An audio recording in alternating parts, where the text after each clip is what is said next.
अचानक जोरदार पावसाला सुरुवात झाली. पावसाचं पाणी कौलांवर पडून होणाऱ्या आवाजानं कस्तुरीला जाग आली. तिला वॉशरूमला जायचं होतं, पण इतक्या रात्री तिला एकटीला बाहेर जाण्याची भीती वाटत होती.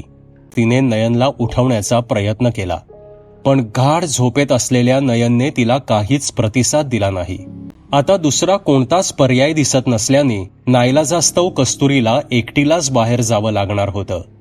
संपूर्ण खोलीत मिट्ट काळोख पसरला होता. कस्तुरीनं उशाशी असलेला तिचा मोबाईल घेतला आणि त्यातील टॉर्च चालू करून ती बाहेर जाण्यास निघाली. बेडरूमचं दार उघडून कस्तुरीने हळूच हॉलमध्ये प्रवेश केला. हॉलमध्येही पूर्णतः गडद अंधार पसरला होता. आप्पा, इंदुमती आणि कांचन असे तिघेही गाढ निद्रेच्या आहारी गेले होते. अलगद पावले टाकत कस्तुरी मागल्या दाराच्या दिशेने वाटचाल करू लागली.